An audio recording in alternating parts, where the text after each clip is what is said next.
Assalamualaikum warahmatullahi wabarakatuh. Perkenalkan kami dari kelompok 11 Agri B dengan mata kuliah penyusunan rencana bisnis yang beranggotakan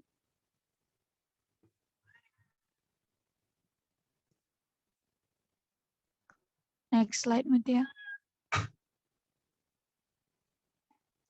Yang pertama yaitu Mutia Syahdani Fareza dengan BP 1910-22-1024, kemudian Cesa Ardi Faturahma dengan BP 1910-22-1067, kemudian Residania Saputri dengan BP 1910-22-2019, kemudian saya sendiri Ilyas Efni Amelia dengan BP 1910-22-2050, dan kemudian Febri Adrianto dengan BP 1910-22-3035.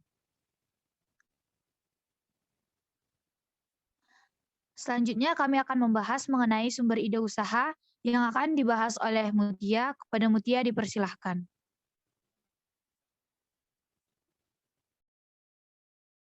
Baik, sumber ide usaha yang pertama itu Budik Dambar. Ide usaha merupakan ide bisnis yang memanfaatkan ember sebagai tempat untuk membudidayakan ikan dengan kangkung dan selada ke dalam satu tempat dengan sistem aquaponik. Ide bisnis ini juga memanfaatkan air limbah kolam dari lele yang dikuras untuk dijadikan pupuk cair. Jadi pemanfaatan lahan yang sempit dapat dimanfaatkan untuk mengusahakan budidaya lele, sayur, dan pupuk cair. Sumber ide, faktor eksternal, terus meningkatkannya permintaan pasar terhadap kebutuhan ikan dan sayur-sayuran akibat semakin bertambahnya jumlah pertumbuhan penduduk di Kota Padang. Permintaan yang terus meningkat ini menjadi peluang dan inspirasi untuk mengembangkan usaha yang bisa membudidayakan ikan dan sayur-sayuran secara langsung.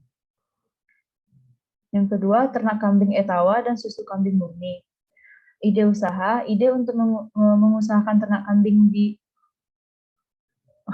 ide untuk mengusahakan ternak kambing dikembangkan secara online seperti layanan akikah, menjual susu kambing secara online. Ternak kambing ini juga bisa dikombinasikan dengan bisnis catering dan dapat bekerjasama dengan lembaga zakat dan lembaga sosial. Sumber usaha, ide ini muncul dari lingkungan eksternal. Kambing merupakan hewan yang memiliki banyak manfaat seperti susu kambing, mengandung nilai gizi yang tinggi dan sangat baik untuk kesehatan. Selain itu, daging kambing juga banyak dikonsumsi oleh masyarakat dan bisa juga dijual kepada pedagang sate.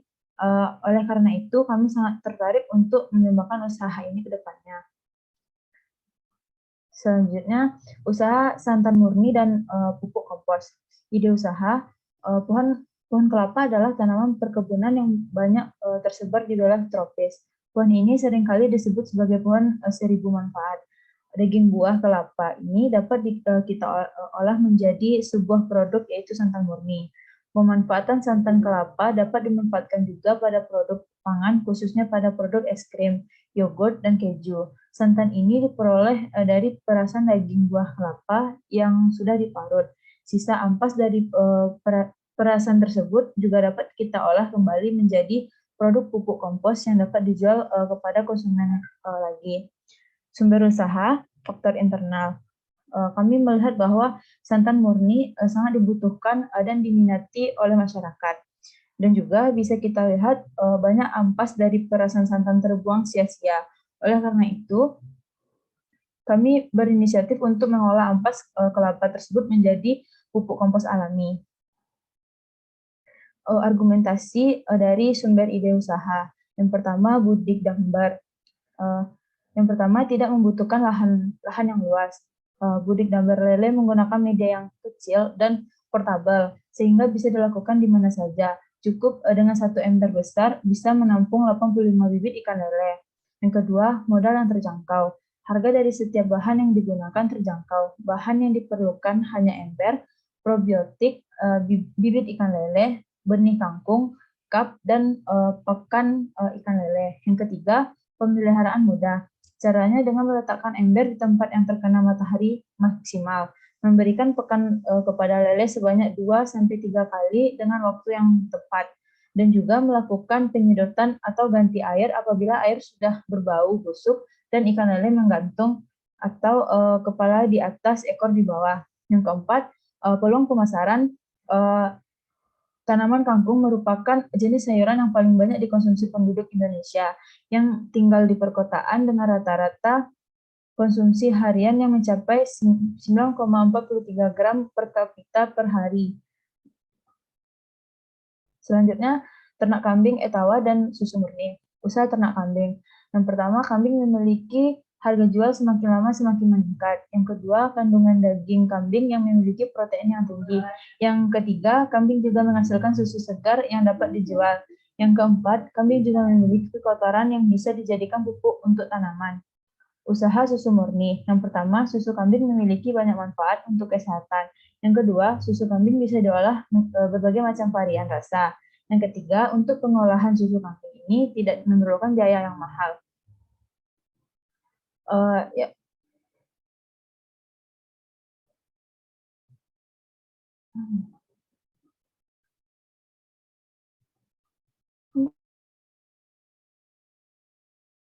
Dan selanjutnya, dengan kami membuat produk pupuk kompos ampas kelapa, limbah di lingkungan sekitar akan berkurang. Yang kedua, gaya hidup masyarakat yang sering menggunakan santan murni menjadi salah satu bahan untuk membuat masakan di rumah. Yang selanjutnya, skala Likert.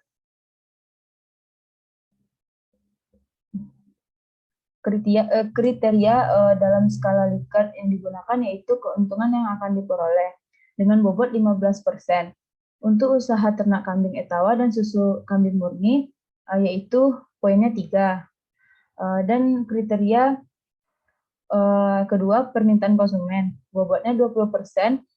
Untuk usaha ternak kambing etawa dan susu kambing murni, poinnya 2. Dan yang ketiga, risiko yang mungkin terjadi, bobot poinnya 5. Untuk usaha ternak kambing etawa dan susu kambing murni, itu 4. Kriteria selanjutnya itu ketersediaan tenaga kerja. Bobotnya 10%. Untuk usaha yang pertama itu ada 4. Yang selanjutnya, ketersediaan bahan baku dan bahan penolong. Bobotnya 10%. Untuk usaha ternak kambing itu poinnya 4.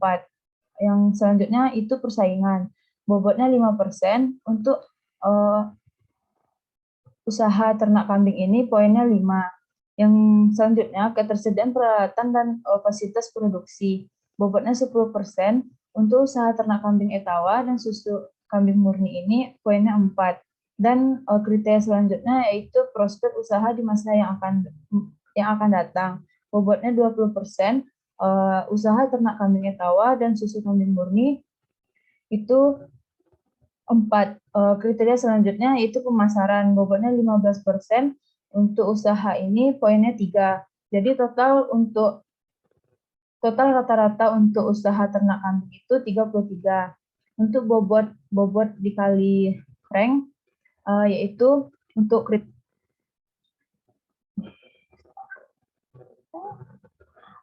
yang kriteria pertama itu 0,45, dan kriteria kedua itu 0,4, kriteria ketiga 0,2, kriteria ke-5 itu kriteria ke-4 itu 0,4, kriteria ke-5 itu 0,4, dan kriteria selanjutnya itu 0,25, 0,4, 0,8, 0,45, dan total rata-ratanya itu 3,75. Untuk usaha budik damber, kriteria yang pertama poinnya 5, dan bobot ranknya itu 0,75. Yang kedua, kriteria yang kedua, untuk usaha budik damber itu poinnya 4, dan bobot kali ranknya itu 0,8. Yang selanjutnya, risiko yang mungkin terjadi untuk usaha budik damber ini poinnya 3, dan bobot kali ranknya itu 0,15. Kriteria yang selanjutnya untuk usaha budik damber ini 5, dan bobot dikali ranknya itu 0,5. Kriteria yang selanjutnya 4, dan bobot kali ranknya itu 0,4. Dan kriteria persaingan untuk budik damber ini 5, dan bobot kali rankingnya itu 0. Sedangkan kriteria yang selanjutnya untuk usaha budik gambar ini 4 dan bobot kali ranknya itu 0,4. Untuk kriteria ketersediaan peralatan dan fasilitas produksi, untuk poin budik gambarnya itu 4, 4, dan bobot kali ranknya itu 0,4. Untuk kriteria selanjutnya itu poinnya 5 dan bobot kali ranknya itu 1. Untuk pemasaran, usaha budik gambar ini poinnya 4 dan bobot kali ranknya itu 0,6. Jadi total rata-rata untuk usaha budik gambar ini 4,85. Untuk usaha yang terakhir, usaha santan murni, kriteria yang pertama itu poinnya 3, bobot dikali ranknya itu 0,45. Kriteria yang kedua untuk usaha yang terakhir itu poinnya 4 dan bobot kali ranknya itu 0,8. Kriteria yang ketiga poinnya 3 dan bobot kali ranknya itu 0,15. Sedangkan kriteria yang selanjutnya itu poinnya 4 dan bobot kali ranknya itu 0,4. Untuk kriteria ketersediaan bahan baku untuk usaha ini bobotnya 4, poinnya 4, bobot dikali ranknya itu 0,4. Dan selanjutnya itu 3, bobot dikali ranknya itu 0,15. Ketersediaan peralatannya itu poinnya 4 dan bobot kali ranknya itu 0,4. Dan prospek usaha poinnya 4 dan bobotnya 0,8. Dan yang terakhir pemasaran untuk usaha santan ini poinnya 3, bobot dikali ranknya itu 0,45. Jadi total rata-rata untuk usaha santan ini 4.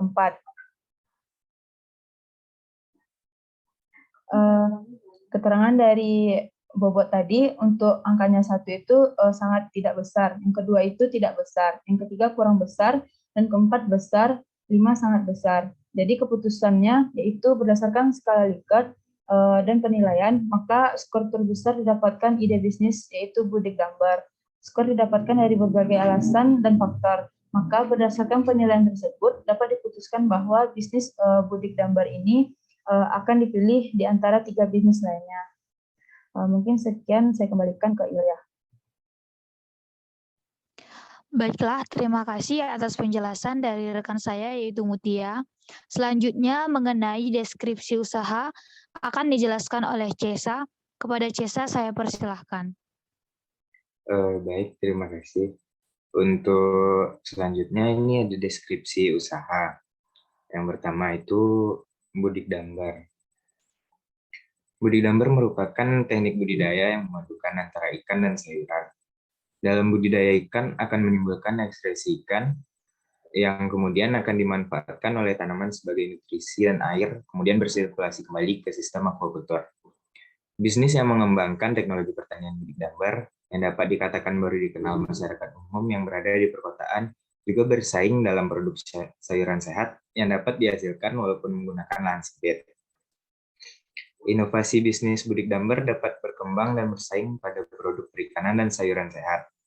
Target konsumen dari usaha budik dambar ini adalah para konsumen yang terdiri dari ibu rumah tangga dan mahasiswa yang membutuhkan bahan untuk masakan, baik itu lele maupun sayur kangkung dan selada. Usaha budik dambar memiliki peluang pasar yang sangat besar karena permintaan dari ikan lele dan sayur yang sangat tinggi. Selain itu, produk dan teknologi pertanian yang dapat berkembang di lahan yang sempit akan memudahkan pengusaha dalam membuka usaha dengan modal yang minim. Selanjutnya, untuk perhitungan biaya usaha budik dambar, itu ada dari biaya peralatan dan biaya variabel. Biaya peralatan itu ada seperti ember plastik 80 liter sebanyak 30 case dengan harga satuannya 50.000. Totalnya ada 1.500.000. Kemudian selang air, kawat 2 mm, tang, gergaji, pisau, kap, dan totalnya untuk biaya peralatan ada sekitar 4.800.000. Kemudian untuk biaya variabel ada benih ikan, bibit sayur, pakan ikan, arang, plastik kresek, dan tali rafia. Itu untuk totalnya ada sekitar 4.200.000.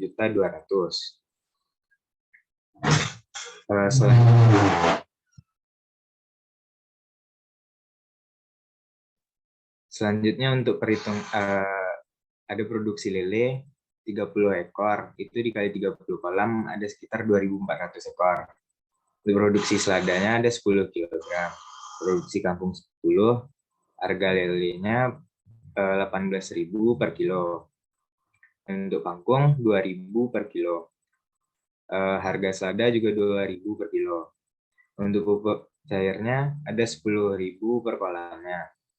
Jadi 30 kolam dikalikan 10.000 per kolam, jadi 300.000. Untuk keuntungan kotornya itu dari pendapatan dikurangi biaya variabel tambah overhead pabrik. Ada sekitar 34.540.000. Selanjutnya untuk ternak kambing etawa dan susu kambing murni. Kambing etawa merupakan jenis kambing yang sangat banyak dipelihara sebagai kambing perah maupun kambing motong. Susu kambing memiliki banyak manfaat untuk kesehatan. Tidak hanya dikonsumsi dalam bentuk segar, tapi juga diolah menjadi produk olahan seperti minuman. Usaha ini merupakan usaha yang bergerak di bidang perdagangan, di mana daging kambing memiliki harga jual yang semakin lama semakin meningkat. Karena daging kambing memiliki banyak manfaat bagi kesehatan tubuh. Selain itu, susu kambing juga bisa diolah menjadi minuman segar yang kaya dengan manfaat untuk tubuh. Untuk target konsumennya, usaha ternak kambing dan susu kambing murni ini adalah untuk pengusaha yang membutuhkan kambing, masyarakat yang memerlukan hewan untuk acara nikah, target konsumen untuk susu kambing, yaitu semua kalangan masyarakat. Selanjutnya ada perhitungan biaya usaha ternak kambing dan selanjutnya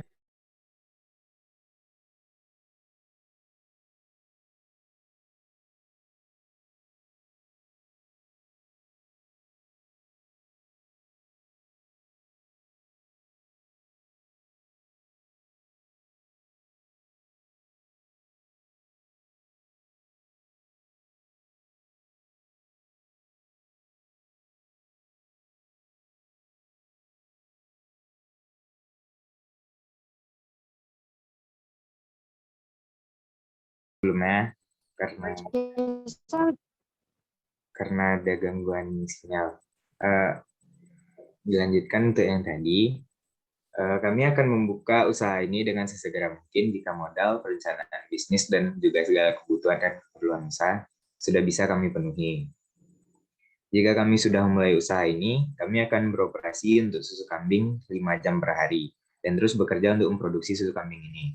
Usaha peternakan kambing etawa ini tidak termasuk ke dalam usaha musiman, karena ternak kambing ini terus berlanjut tanpa mengenal musim, dan juga terus berproduksi di musim manapun.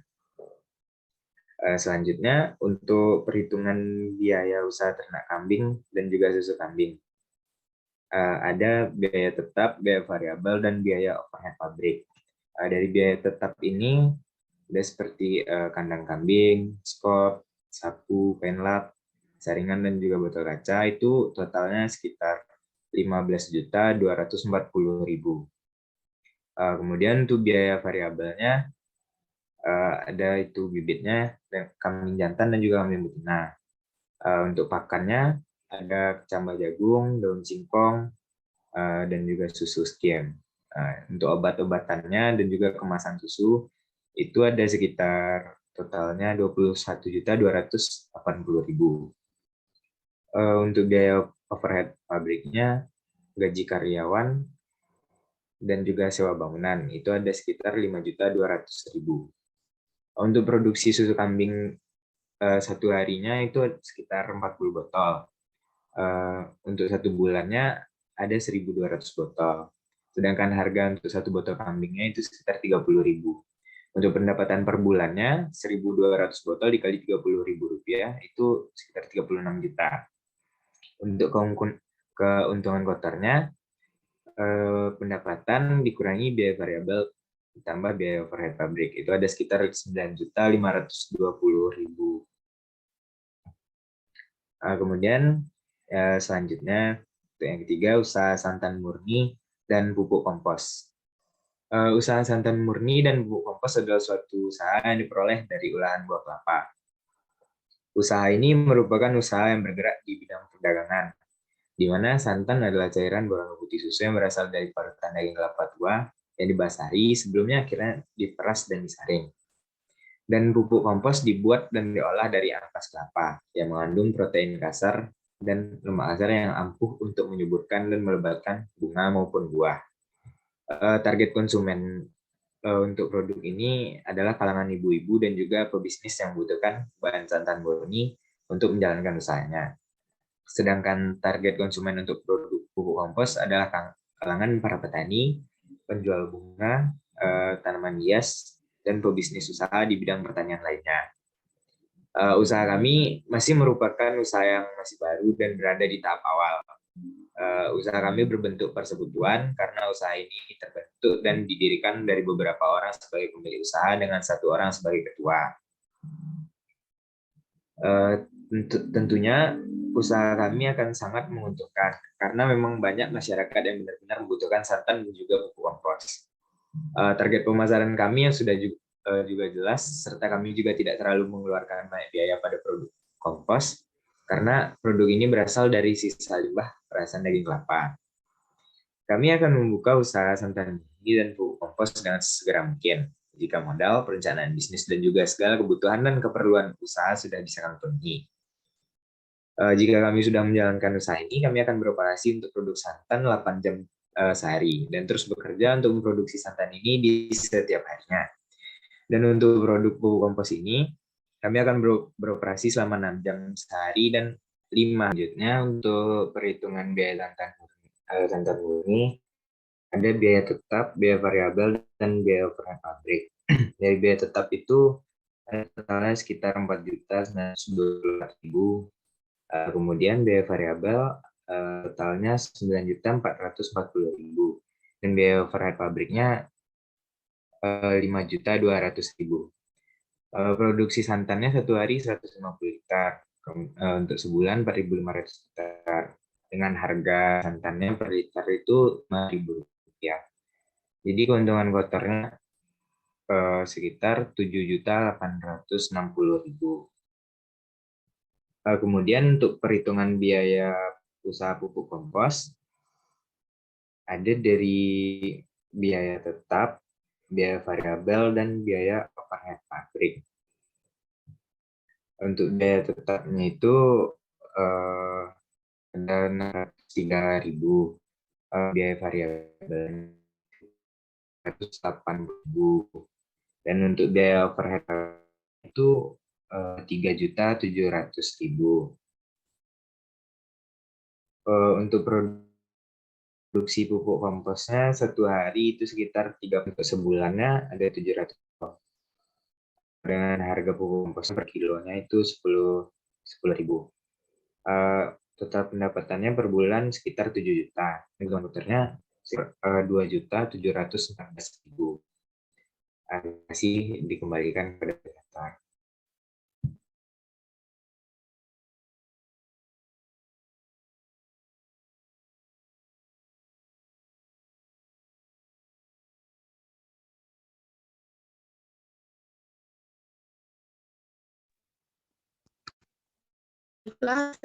Terima kasih atas penjelasan dari rekan saya yaitu Cesa. Selanjutnya mengenai analisis kelayakan usaha akan dijelaskan oleh Resi Dania. Kepada Resi dipersilahkan.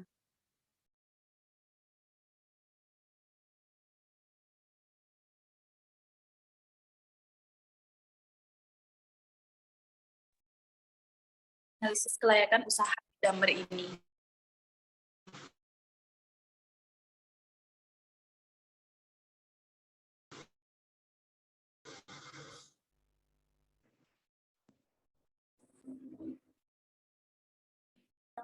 Pertama yaitu aspek teknis. Nah, untuk pembuatan budik Damber ini membutuhkan berbagai bahan seperti benih ikan lele, bibit sayur, pakan ikan, arang, plastik kresek, tali rafia. Nah, sedangkan peralatan yang digunakan yaitu sumber plastik, selang air, kautam, gergaji, pisau, dan gelas plastik. Nah, berbagai peralatan dan bahan ini langsung dibeli di tokonya secara langsung.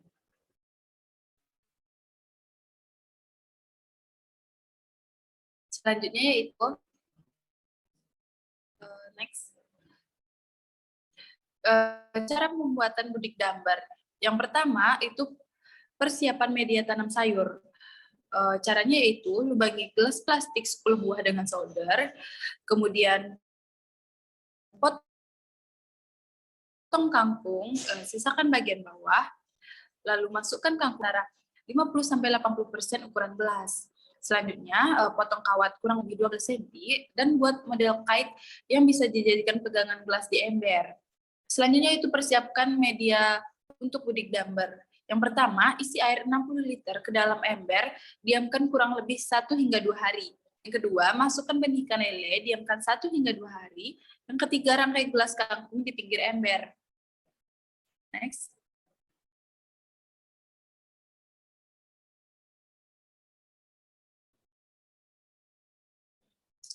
Untuk pemeliharaan, yang pertama, ember diletakkan di tempat yang terkena sinar matahari maksimal. Selanjutnya, kangkung akan terlihat tumbuh di hari ketiga. Apabila ada kutu di daun kangkung, segera buang dan daun atau batang karena kangkung akan keriting dan mati. Selanjutnya, berikan pakan kepada ikan sesuai dengan ukuran sekenyangnya. Dapat diberikan 2 hingga 3 kali dengan waktu tepat. Yang kelima yaitu apabila nafsu makan ikan menurun, air berbau busuk, dan ikan menggantung kepala di atas ekor di bawah, ganti air atau sipon, itu penyedotan kotoran di dasar ember dengan selang. Biasanya 10 hingga 14 hari sekali. Yang keenam, penyedotan dapat 50-80% dari keseluruhan air atau dapat seluruhnya apabila diperlukan, kemudian ganti dengan air bersih. Yang ketujuh, kangkung yang membesar membutuhkan air yang lebih banyak sehingga tambahkan air setinggi leher ember. Next.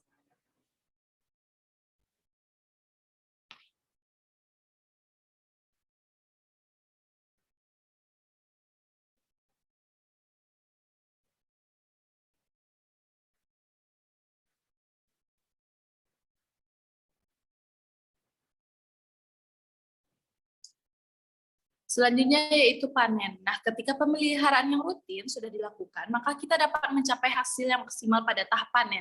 Prosedur untuk memanen hasil dari budik dambar ini yaitu pertama, panen kangkung pertama adalah 14 hingga 21 hari sejak tanam. Yang kedua, sisakan bagian bawah tunas kangkung untuk pertumbuhan kembali. Yang ketiga, panen kedua dan selanjutnya berjarak 10 hingga 14 hari sekali. Yang keempat, panen ikan lele dapat dilakukan dalam 2 bulan jika benih bagus dan pakan baik. Yang kelima, tingkat bertahan hidup atau survival ikan adalah 40 hingga 100%. Yang keenam, panen ikan dapat dilakukan dengan cara diserok atau dikuras. Next.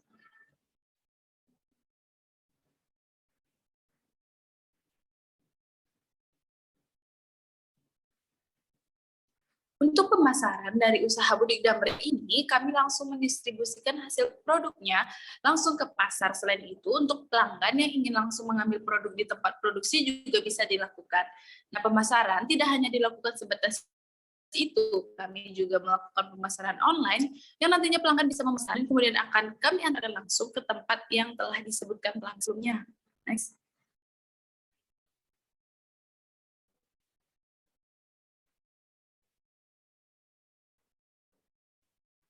Yang kedua yaitu aspek kelembagaan, organisasi, dan manajemen.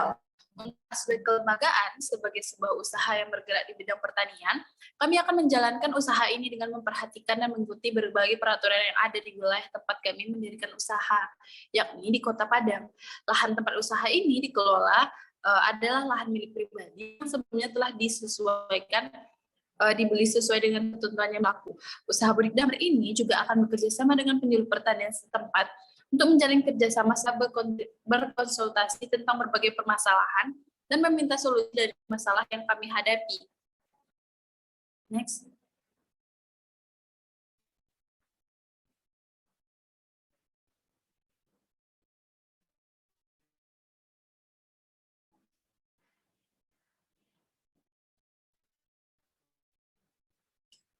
Selanjutnya yaitu aspek manajerial. Dalam usaha budik damber ini, para karyawan ataupun staf yang bekerja harus memiliki keterampilan serta kemampuan yang baik. Kemampuan ini telah ditetapkan oleh usaha budik damber ini sebelum merekrut karyawan. Beberapa kemampuan yang telah disyaratkan yaitu keterampilan dalam merawat ikan lele, kemampuan untuk mengelola tanaman yang akan ditanam, memiliki pengetahuan dasar terutama dalam bidang budik damber ini, kemampuan berkomunikasi yang baik, kemampuan dalam melayani pelanggan, serta rajin dalam bekerja. Next.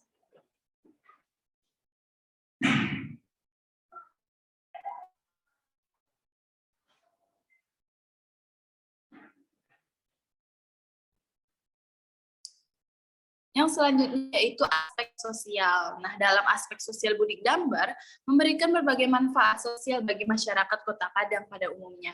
Manfaat sosial dari adanya usaha ini adalah yang pertama, meramaikan dunia usaha di Kota Padang. Yang kedua, masyarakat dapat memperoleh ikan lele dengan harga yang terjangkau. Yang ketiga, komoditas hasil budidaya yaitu ikan lele dapat diterima oleh masyarakat luas dan dapat diterima oleh berbagai lapisan masyarakat, berbagai adat, berbagai suku, dan agama.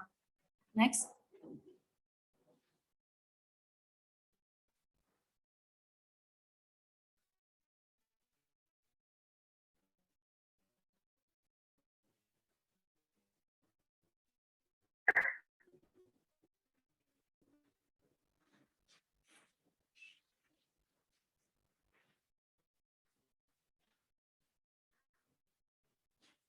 Selanjutnya yaitu aspek komersial. Nah, banyaknya permintaan untuk lele di setiap tempat warung makan terus meningkat dari warung makan yang ada di pinggiran jalan, warung makan elit atau eksklusif hingga konsumsi rumah tangga. Lele adalah salah satu lauk favorit dimakan daging ayam. Kemudian hal ini dimanfaatkan oleh banyak orang untuk mengembangbiakan ikan lele. Sekarang sudah banyak peternak lele di Indonesia, terutama di sini kami melihat peluang bisnis untuk budidaya ikan lele memiliki prospek yang bagus dengan konsep makanan lauk ikan, terutama lele itu nikmat, enak, dan murah. Maka di sini kami berusaha untuk membuka bisnis di bidang peternakan lele, yaitu membesarkan lele sekaligus juga membudidayakan kampung, serta memanfaatkan air budidaya untuk dijual sebagai pupuk kompos. Next.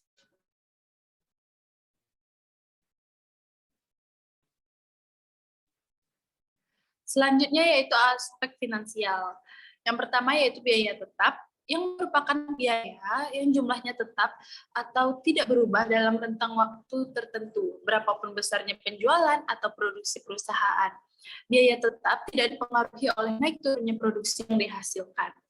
Nah, adapun biaya tetap dalam usaha budik damber ini yaitu plastik 80 liter berjumlah 30 buah dengan harga Rp1.500.000. Selanjutnya selang air 45 meter dengan harga Rp1.350.000. Selanjutnya kawat 2 mm sebanyak 50 buah seharga Rp500.000. Ada juga tang 5 buah seharga Rp300.000, gergaji 3 buah seharga Rp600.000, pisau 5 buah seharga Rp150.000, dan juga cup sebanyak 400 pieces seharga Rp400.000.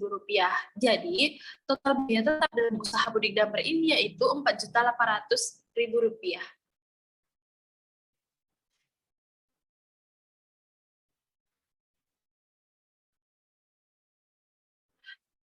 Kedua yaitu biaya variabel yang merupakan biaya dalam rentang waktu dan sampai batas-batas tertentu jumlahnya akan berubah-ubah.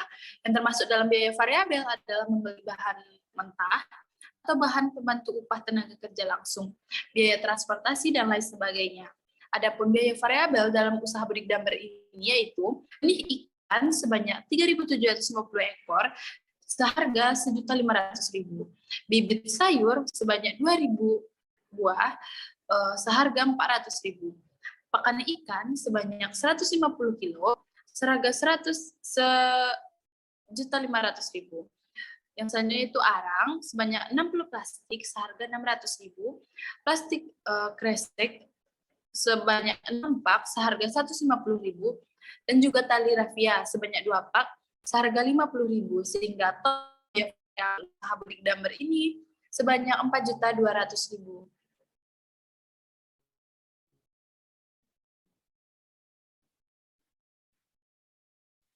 Next.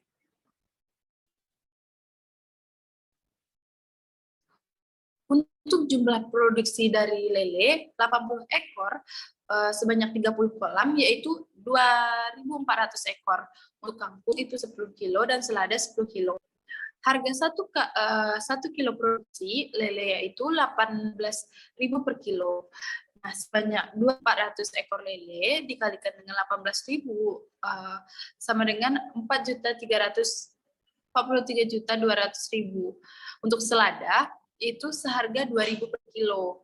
Nah, 10 kilo selada dikali 2.000 sama dengan 20.000.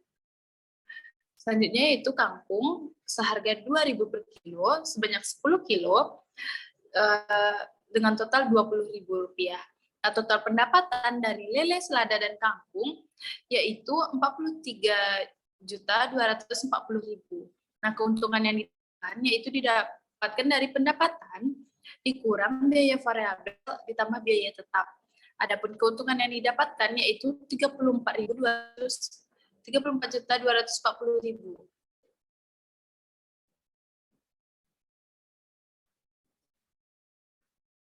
Next. Selanjutnya yaitu aspek ekonomi. Usaha budik damber ini sangatlah menjanjikan, yang sedikit dapat memberikan keuntungan yang besar. Dengan adanya usaha ini mampu meningkatkan perekonomian tidak hanya dari pengusaha budik damber itu sendiri, tetapi juga dapat meningkatkan perekonomian masyarakat sekitar yang turut serta terlibat dalam usaha budik damber ini, serta meningkatkan pendapatan pemerintah melalui penambahan peluang kerja bagi masyarakat, pemerataan pendistribusian pendapatan, meningkatkan devisa negara melalui pajak dari sumber-sumber yang dikelola oleh si pengusaha. Next.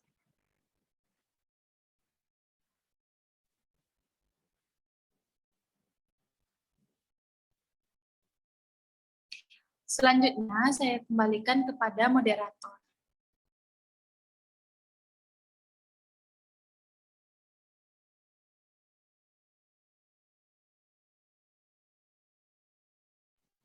Baiklah, sebelumnya terima kasih kepada rekan saya, Residania, yang telah mempresentasikan mengenai analisis kelayakan usaha.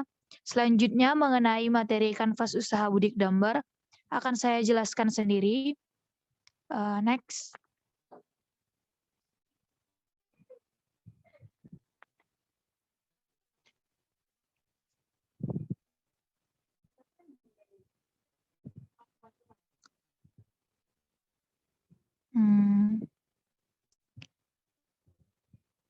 Mutia, next.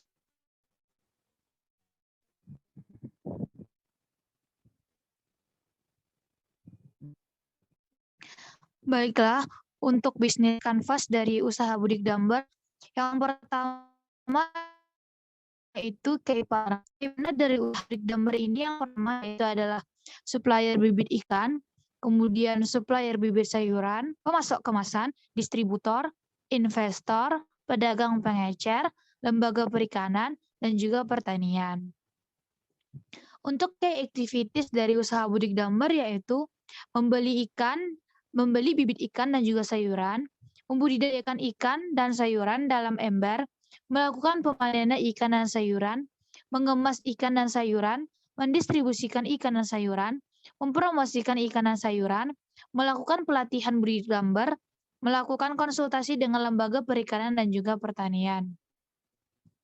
Adapun value proportion dari usaha budik damber ini yaitu adalah yang pertama kualitas bahan baku yang terjamin, keamanan produk, kehalalan produk, harga murah dan terjangkau, dan juga kandungan gizi yang tinggi. Kemudian ada customer relationship dari usaha budik damber, yaitu yang pertama adalah promosi gratis ongkir di sekitar pasar baru, bonus pembelian atas 50 kg, dan juga kan. Customer segmentnya yaitu adalah semua masyarakat.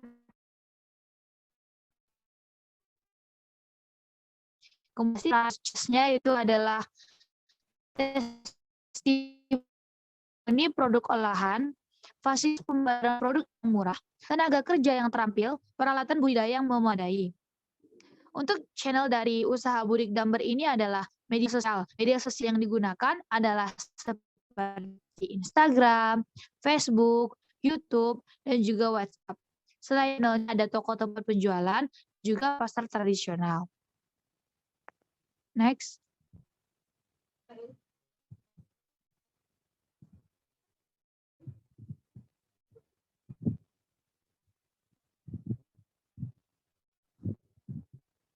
Kemudian next.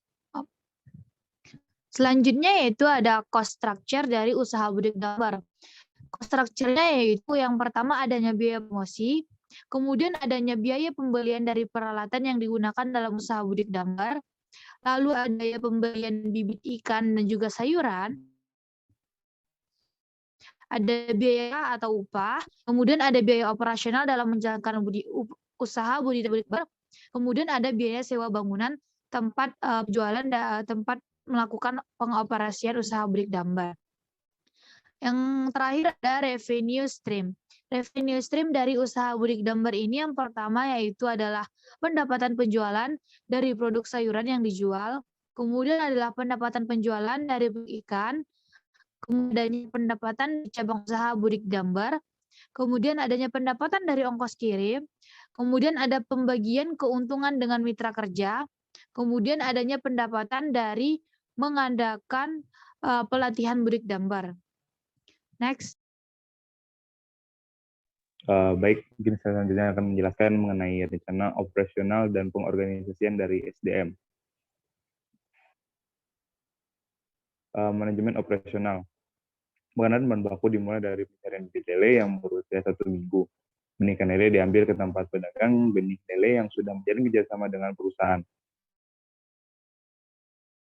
Bibit kangkung dan selada yang dibeli pada toko pasar baru. Pembelian beberapa peralatan pembuatan tempat budidaya yaitu ember dan keran pembuangan air. Pada perencanaan pengadaan bahan baku dibutuhkan 1 orang tenaga kerja.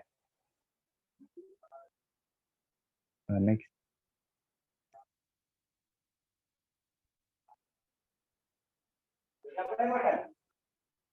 Selanjutnya ada perencanaan produksi.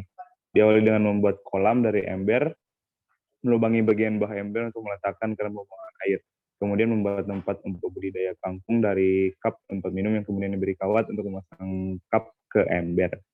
Selanjutnya memberikan media tanam pada cup yang sudah dipasang tadi dan menanam benih kangkung pada cup dan mengisi air pada ember untuk tempat media budidaya ikan sekaligus media untuk tanamannya. Pada perencanaan produksi ini dibutuhkan 2 orang tenaga kerja. Next. Ini adalah pengemasan dan juga pemasaran.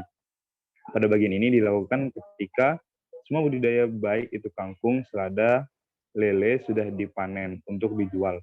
Untuk pengemasan dilakukan dengan cara membungkus ikan lele dengan berat 1 kilo yang berisi 3 ekor ikan lele.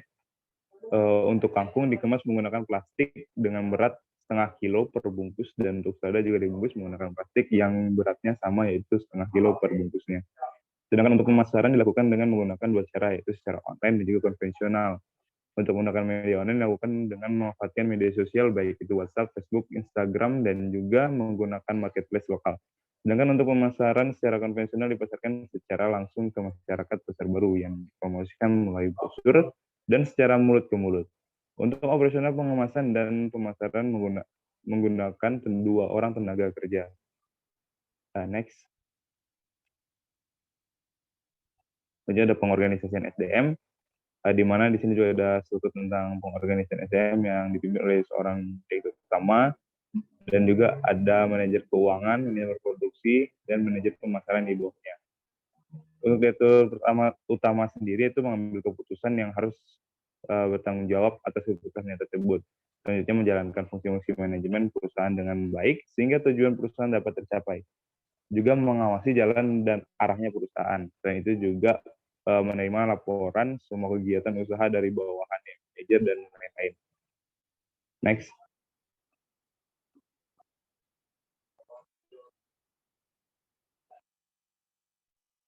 Selanjutnya itu ada manajer produksi, di mana bertanggung jawab dan mengawasi pelaksanaan proses produksi, mulai dari bahan baku awal sampai menjadi barang jadi. Menjaga dan mengawasi agar mutu bahan baku dalam proses dan mutu barang jadi sesuai dengan standar yang telah ditetapkan oleh perusahaan. Selanjutnya itu melakukan perencanaan, pengendalian persediaan, dan pengadaan bahan baku. Selain itu juga melakukan pemeliharaan perawatan mesin dan peralatan. Dan yang terakhir adalah melakukan kegiatan atau permasalahan di bidang produksi kepada atasannya atau direktur. Selanjutnya ada manajer keuangan, di mana bertanggung jawab terhadap mengatur segala urusan keuangan yang menyangkut perusahaan, menjalankan dan mengoperasikan roda kehidupan perusahaan seefisien dan seefektif mungkin. Melakukan financial planning yang dilakukan untuk merencanakan aliran uang masuk atau keluar selama periode produksi. Rencana melakukan pengendalian keuangan dan juga melaporkan kegiatan atau permasalahan di bidang keuangan kepada atasannya atau direktur. Yang selanjutnya juga ada manajer pemasaran, di mana dia bertanggung jawab untuk menginformasikan dan membujuk konsumen untuk membeli produksi perusahaan. Mempromosikan produk yang dihasilkan perusahaan memiliki peran dalam membangun hubungan baik antara perusahaan dan konsumen dengan cara melakukan komunikasi yang baik pula. Beberapa dalam hal riset dan pengembangan produk agar produk yang disediakan bisnis selalu up to date dan dapat memenuhi kebutuhan pasar yang berubah-ubah.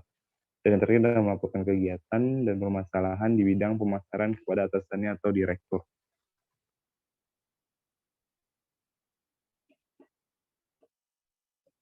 Selanjutnya, untuk memenuhi struktur organisasi tersebut dibutuhkan kriteria khusus atau spesifikasi pada setiap elemen struktur organisasi. Sebagai berikut. Yang pertama itu bertanggung jawab dan berjiwa kepemimpinan tinggi, jujur, adil, dan dapat mengayomi. Selanjutnya adalah memiliki pengetahuan yang luas mengenai usaha, budik damber, dan juga berpendidikan yang tinggi. Selanjutnya mampu mengenai dan mengatasi permasalahan usaha yang sedang ataupun akan terjadi. Dan yang terakhir adalah disiplin dan kerja keras.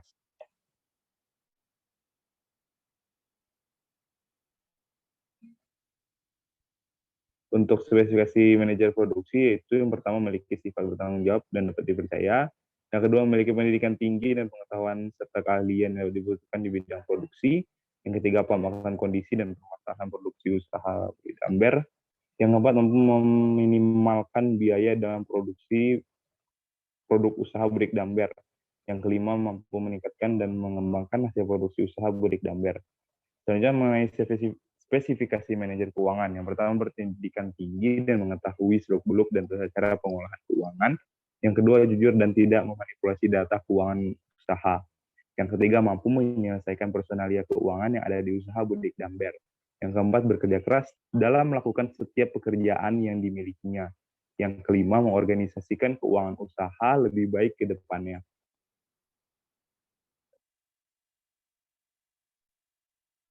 Selanjutnya ada spesifikasi dari manajer pemasaran. Yang pertama memiliki pengetahuan dan keahlian lebih di bidang pemasaran. Yang kedua mampu melihat peluang dan ancaman usaha dari segi pemasaran. Yang ketiga bekerja keras dalam meningkatkan pemasaran usaha budik damber. Yang keempat mampu menjalin kerjasama yang baik dengan mitra kerja di bidang pemasaran usaha. Yang kelima memiliki sifat pantang menyerah dalam mempromosikan pemasaran usaha budik damber. Oke, mungkin itu sekian dari saya kembalikan ke moderator.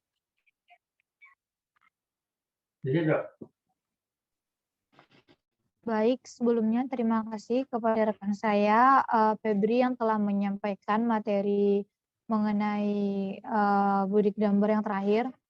Mungkin itu saja yang dapat kelompok kami sampaikan. Kami dari kelompok 11 mengucapkan terima kasih dan juga meminta maaf jika ada kesalahan.